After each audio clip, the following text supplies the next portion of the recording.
Press the bell icon of the Epaathshaala channel and never miss another update. So guys welcome back your class and now this is your Vijay here. और बहुत बहुत आपका दोबारा से स्वागत है हमारे ई पाठशाला के चैनल में। मेरा नाम विजय है और आप क्लास 11 की MCQ की सीरीज़ देख रहे हैं। दोस्तों ये चैप्टर 5वां है नोमैडिक एम्पायर। इससे पहले हमने जो MCQ की सीरीज़ स्टार्ट करी थी उसमें हमने 4 चैप्टर पहले ही अपलोड किए हुए हैं और आपका बहुत अच्छा रिस्पॉन्स रहा है। आपने सभी MCQ को बड़ी सीरियसली लिया है। मैंने जिन बच्चों से क्वेश्चन पूछा था उन्होंने उसका आंसर भी किया है। अब फाइनली हम बात करेंगे नोमैडिक एम्पायर के बारे में, जिसमें हम देखेंगे यायावर साम्राज्य, जिसमें हम देखने की कोशिश करेंगे इससे रिलेटेड MCQ क्वेश्चंस की।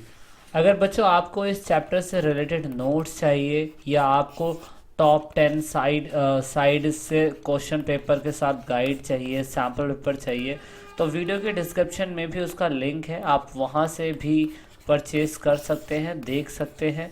लिंक आपको वीडियो के डिस्क्रिप्शन में मिल जाएगा। और हम स्टार्ट करने जा रहे हैं सबसे पहले क्वेश्चन नंबर 1। तो आप ये देखने की कोशिश करेंगे कि ड्यूरिंग गेंगिस खान, देखो मैं इसे बार बार नहीं बोलूँगा, इसे हिंदी में चंगेज़ खान बोला गया है, इंग्लिश में इसे गेंगिस खान बोला गया है। तो कैसे भी प्रोनाउंस कर सकते हैं आप, कोई दिक्कत नहीं है, ठीक है ना। तो कोई मैटर नहीं करता है, आप चंगेज़ खान के नाम से ही मैं इसको आप बोलूँगा इस क्वेश्चन के अंदर। तो क्वेश्चन नंबर 1 में है, आपको बताना है चंगेज़ खान द्वारा चीन पर विजय प्राप्त करने के प्रयास के दौरान उत्तरी चीन का शासन कौन कर रहा था। दैट मीन्स कहने का मतलब ये है कि जब चाइना, यानी कि चाइना के ऊपर जब चंगेज़ खान के सेना थे या जो भी थे, जब वो चाइना के ऊपर अटैक करने जा रहे थे, क्योंकि चाइना का बहुत बड़ा हिस्सा जो है चंगेज़ खान के द्वारा क्या कहते हैं कैप्चर किया गया था, तो उस समय पे वहाँ पे राज कौन किया करता था। क्या सीसिया राज किया करते थे, या जुरचेन राज किया करते थे, या सुंग डायनेस्टी राज करते थे, या ओडोगीर राज किया करते थे। तो सही मायने में उत्तरी चीन के हिस्से में उस समय पे जो राज किया करते थे उसका सही आंसर हमारा ए है। आप देखेंगे इसे सी सिया पढ़ा जाता है, ठीक है ना, सी सिया, H इसमें साइलेंट होता है, ठीक है, तो आप H को नहीं पढ़ेंगे, इसे सी सिया पढ़ते हैं, इसके लिए इसका सही आंसर जो है वो सी सिया है। आप ये देख सकते हैं कि मंगोल के लोगों ने पूरी तरीके से चाइना का जो हिस्सा था वो काफ़ी हद तक कैप्चर करा था।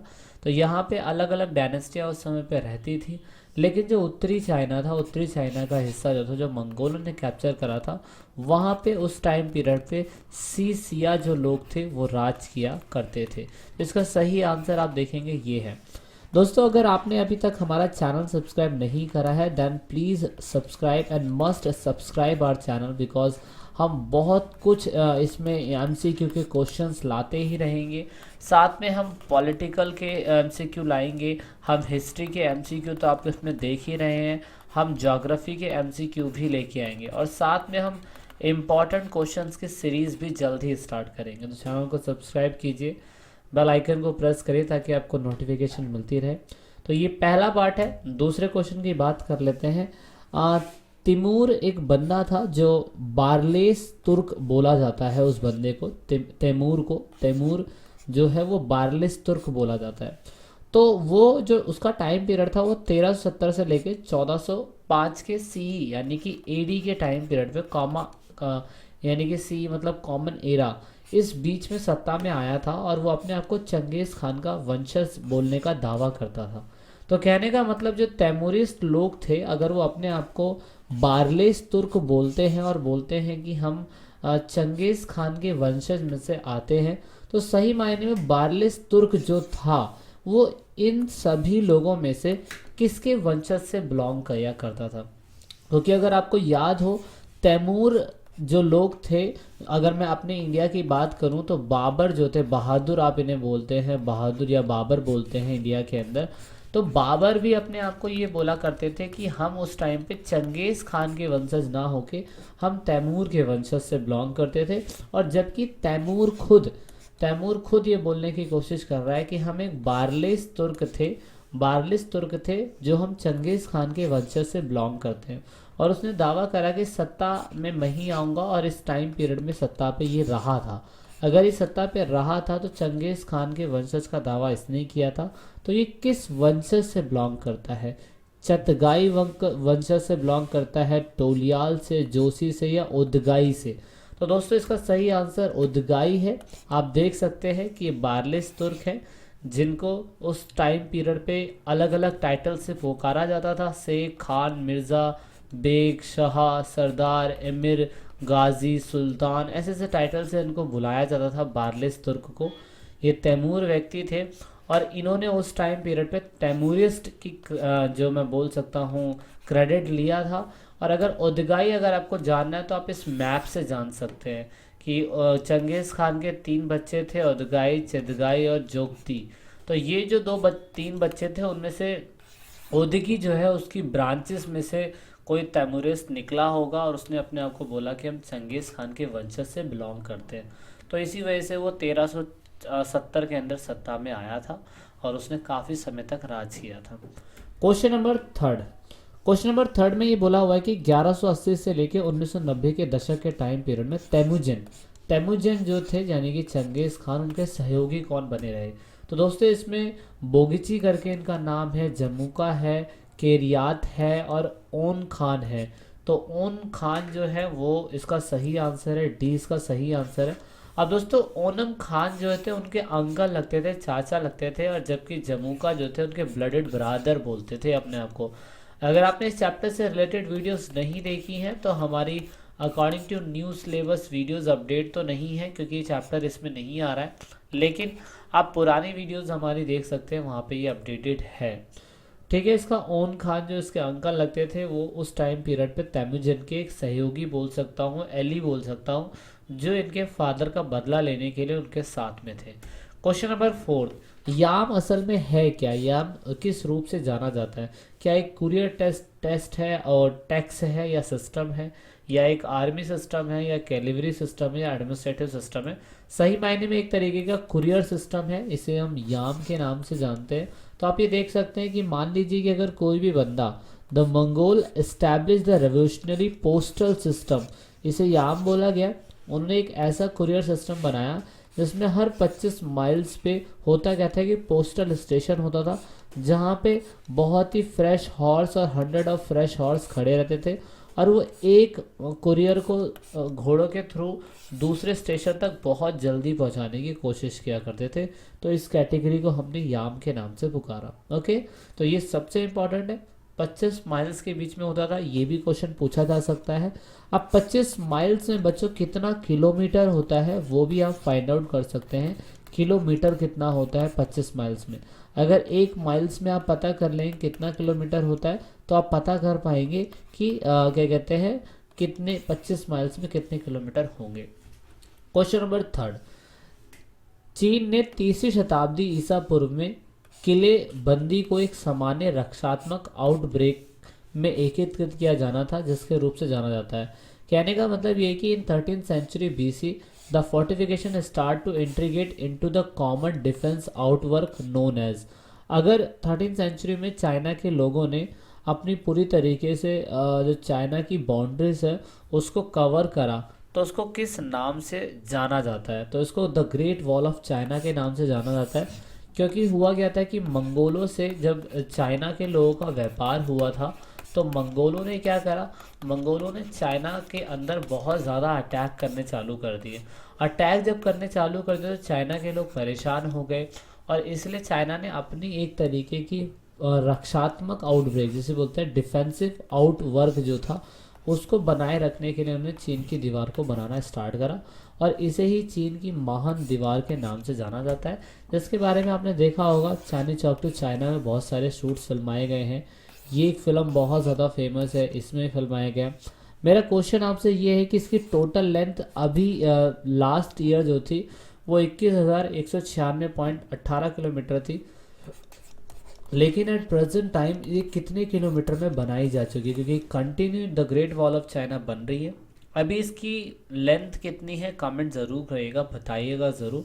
अगर आप हमारे चैनल पर नए हैं तो सब्सक्राइब ज़रूर करिएगा हमारे चैनल को। ओके, अब मिलते हैं दूसरे पार्ट में। 6 क्वेश्चन, चंगेज़ खान के बचपन का नाम क्या था? चंगेज़ खान के बचपन का नाम मैंने अभी बता दिया आपको, तैमूजन था।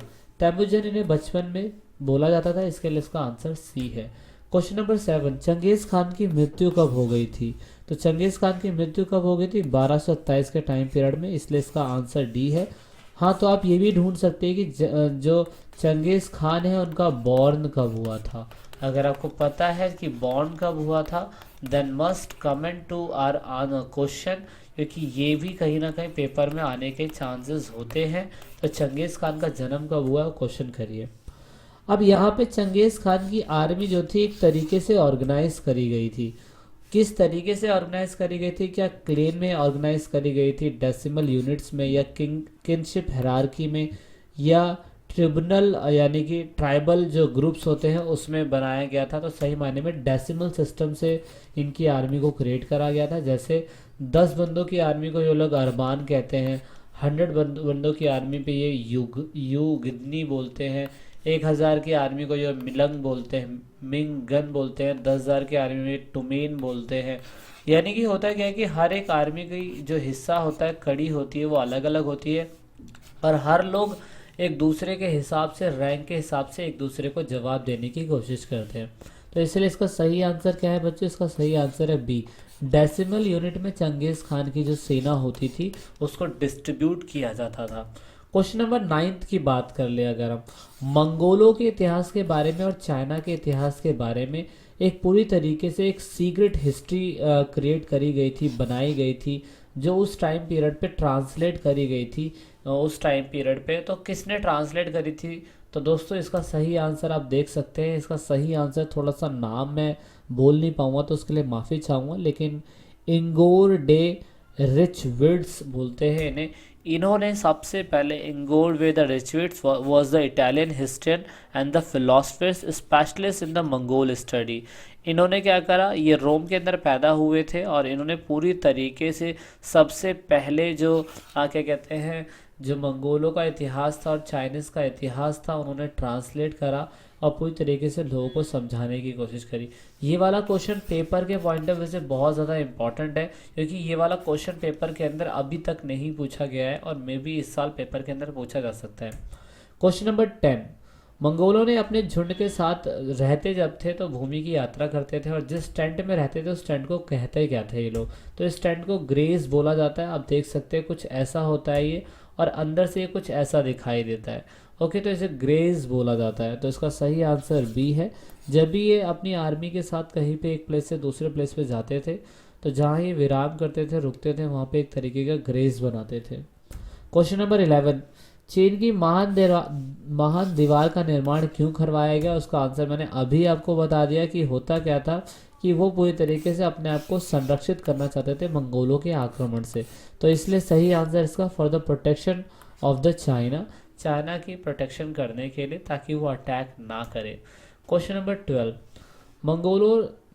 मंगोलों ने चीन से अगर व्यापार करना स्टार्ट किया था, इंपोर्ट करना अगर स्टार्ट किया था, तो क्या स्टार्ट किया था? कपास, क्यूडल ऑयल, कॉफ़ी, या आयरन यूटेंसिल? तो सही मायने में इसका आंसर है आयरन यूटेंसिल, यानी कि लोहे के जो बर्तन हुआ करते थे, एक तरीके के लोहे के बर्तन, उनका व्यापार किया करते थे, क्योंकि उनके पास घुमंतु लोग थे, घूमने वाले लोग थे, एक प्लेस से दूसरे प्लेस पे जाते थे। तो उस टाइम पीरियड पे ये लोग क्या कहते हैं, चाइना के लोगों से लोहे के बर्तन का व्यापार किया करते थे, और बदले में क्या चीज़ दिया करते थे इन एक्सचेंज? तो दोस्तों वो ज़रूर कमेंट करिएगा कि इन एक्सचेंज में वो चाइना को देते क्या थे। Okay, question number 13, Changez Khan की माँ का नाम। असल में चंगेज़ खान की माँ शुरुआत में मर गई थी, उनको पाला किसी और ने था, लेकिन दोस्तों यहाँ पर बताना है उनकी मदर का नाम क्या है। तो यहाँ पे आप देख सकते हैं चंगेज़ खान की मदर का नाम हेलुंग करके इनका नाम है, हेलुंग इनकी मदर का नाम है। अगर आप फादर का नाम फाइंड आउट कर सकते हैं तो फादर का नाम भी फाइंड आउट करिए, क्योंकि Changez Khan the great warrior, इतने बड़े हिस्से में इन्होंने राज किया था जो आज तक कोई राज नहीं कर सकता था। तो चंगेज़ खान के देख सकते हो आप कितने भाई थे, 1 2 3 4 5 भाई थे, जिसमें से चंगेज़ खान को तैमुजन बोला जाता था, और चंगेज़ खान ने पूरी तरीके से बहुत बड़े हिस्से में विजय पाई थी। तो इनके फादर का नाम भी जानना आपको ज़रूरी है, तो उसे भी फाइंड आउट करिए। क्या चंगेज़ खान ने निशापुर को लूट कर नष्ट कर दिया गया था? अगर नष्ट करा था तो क्यों करा था? तो इसके लिए आपको अलग से पैराग्राफ दिया हुआ है बुक के अंदर कि निशापुर को उन्होंने पूरी तरीके से क्यों मार दिया, और उसके बाद मारने के बाद पूरा इलाका जला दिया। जलाने का मेन मकसद क्या था, क्योंकि यहाँ पे हुआ क्या था कि एक मंगोल के राजा मर गए थे वहाँ पे। तो आप इससे देख सकते हैं कि चंगेज़ खान अपने राजाओं के लिए या अपने सेना के लिए कितना ज़्यादा एग्रेसिव है, कि उसके एक राजा मर जाने की वजह से वो पूरे इलाके को जला के राख कर देता है, जबकि उसमें कितने ज़्यादा जीव जंतु मारे गए होंगे, नॉर्मल लोग मारे गए होंगे, है ना। तो इसीलिए क्वेश्चन नंबर अगर हम 15 की बात कर ले, अगर मिस्र की सेना है, मिस्र की सेना, इजिप्ट की सेना जो थी, इजिप्शियन आर्मी जो थी, उन्होंने अगर मंगोलों को हराया, मंगोलों को अगर वो हरा पाए तो उसका कारण क्या था। असल में उसका कारण ये था कि मंगोल के लोग चाइना के इलाके में ज़्यादा इंटरेस्ट हो गए थे और इसी वजह से उनकी आर्मी जो थी कमज़ोर पड़ती जा रही थी। तो उसका सही आंसर है ए। क्वेश्चन नंबर 15, अब ये लोग जो पेस्टोलिक्स लोग थे जो एक प्लेस से दूसरे प्लेस पे घुमा करते थे, अटैक किया करते थे, स्पेशली मंगोलों की बात की जा रही है, तो उस टाइम पीरियड पे अपने पानी कहाँ से लिया करते थे।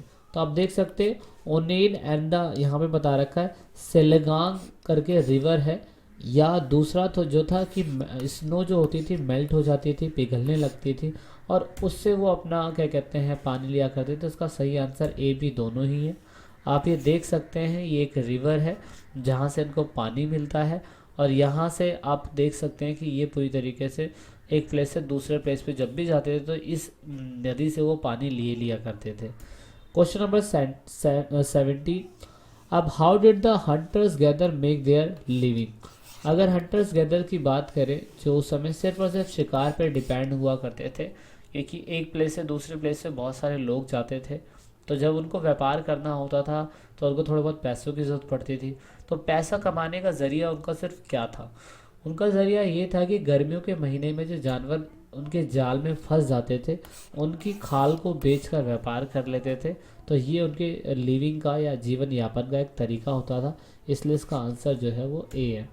क्वेश्चन नंबर 18 की बात कर ले, मंगोल कहाँ रहते थे। तो टेंट में रहते थे, ग्रेस में रहते थे, एक केवल पहला वाला आंसर है ना। तो इसका दोनों ही आंसर है। जब वो रहने की बात करें तो ए और बी दोनों ही हो सकता है। चंगेज़ खान का जन्म कहाँ हुआ था। दोस्तों चंगेज़ खान का जन्म आप देख सकते हैं, इसका आंसर ए है। चंगेज़ खान का जन्म उत्तर में ओनन नदी के पास हुआ था। ओनन नदी सबसे इम्पॉर्टेंट है, आप इससे फाइंड आउट कर सकते हैं। पेपर के अंदर ये फिल करने के लिए भी आ सकता है कि नदी कहाँ पे है। क्वेश्चन नंबर 20, तेमुजिन की पत्नी का नाम क्या था जो बचपन में ही किडनैप हो गई थी। आप देख सकते हैं तो बोरते जो थी उनकी पत्नी का नाम था। ओके, तो ये फाइंड आउट करना है कि इसका बदला लेने के लिए उन्हें बहुत बड़े हिस्से पे उन्होंने कब्जा किया था। आप देख सकते हैं बोरते जो थे उनकी पत्नी का नाम था। उसके बाद क्वेश्चन नंबर 21, निम्नलिखित में से एक शीर्ष तैमुजिन को नहीं दिया गया था। हालांकि तैमुजिन जो चंगेज़ खान है उनको बहुत सारे शीर्ष दिए गए थे। चंगेज़ खान तो बोलते ही है, ओशनिक समुद्र का खान बोलते हैं, यूनिवर्सल खान बोलते हैं या रूलर खान बोलते हैं। इनमें से ऐसा कौन सा टाइटल नहीं मिला था। नहीं मिला था तो यूनिवर्सल खान वाला नहीं मिला था, बाकी सभी टाइटल्स उनको मिले थे। क्वेश्चन नंबर 22, चंगेज़ खान की मुख्य चिंता क्या थी। चंगेज़ खान की मुख्य चिंता ये थी कि अगर चाइना के तीनों क्षेत्र को विभाजित कर दे तो दोस्तों वो हरा सकते हैं उसको। तो ये इनकी मुख्य चिंता थी। अगर आपने हमारा चैनल अभी भी सब्सक्राइब नहीं करा है देन मस्ट सब्सक्राइब, बहुत सारी आपको चीज़ें मिलेगी जानने के लिए। क्वेश्चन नंबर 22, चाइना की जो महान दीवार थी उसको पहली बार भेदा गया था, यानी कि तोड़ा गया था। मतलब भेदना इन द सेंस तोड़ के दूसरे इलाके पे चोरी करी गई थी। इसी वजह से the great wall of China को बार बार बनाया जा रहा है। तो उसको तोड़ा कब गया था। तो दोस्तों 1213 एडी के अंदर इसको तोड़ा गया था, इसलिए इसका आंसर जो है वो सी है। क्वेश्चन नंबर 24, चंगेज़ खान की सेना को क्या नाम दिया गया था। तो चंगेज़ खान की सेना को दिया गया था नाम न्योन करके, इसका नाम था न्योन करके, आप देख सकते हैं ए इसका आंसर है। 25 क्वेश्चन है, what was the name of tax given as the provision by the nomads people. होता क्या था कि खाना बदोश जो लोग हुआ करते थे वो एक प्लेस से दूसरे प्लेस पे जाया करते थे और उनको एक तरीके का टैक्स देना पड़ता था। उस टैक्स का नाम था कुकुबुर टैक्स, इसलिए इसका सही आंसर है बी। अब दोस्तों कुकुबुर टैक्स क्या होता है, अगर आपने वीडियो देखी होगी तो आप काफ़ी अच्छी तरीके से बता सकते हैं कि कुकुबुर टैक्स होता क्या है। अगर आपको इस टैक्स के बारे में थोड़ा बहुत भी पता है तो कमेंट करिए और बताइए कि इस टैक्स को क्या बोला जाता है और किस तरीके से डिस्क्राइब करा जाता है। तो अभी तक के लिए हमारे चैनल पे इतनी ही आपको MCQ मिलेगी। हमारा चैनल ज़रूर सब्सक्राइब करेगा, प्रेस आइकन को प्रेस करिएगा बेल आइकन को, और साथ में आप अपनी प्रतिक्रिया दे सकते हैं, वीडियो अच्छी है बुरी है। जो हमने क्वेश्चंस पूछे हैं उसका आंसर ज़रूर करिएगा। And this is it in this video, and let's meet another video जिसमें हम और इंटरेस्टिंग MCQ आपके लिए लेके आएंगे। पेपर के पॉइंट ऑफ व्यू से ये इंपॉर्टेंट क्वेश्चंस हो सकते हैं।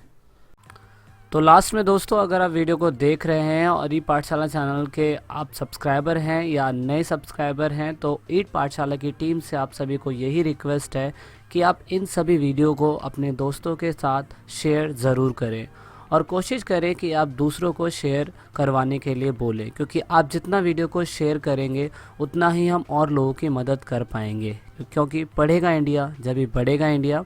तो वीडियो के लास्ट में वीडियो को एंड तक देखने के लिए, चैनल को सपोर्ट करने के लिए बहुत बहुत धन्यवाद। जय हिंद, जय भारत।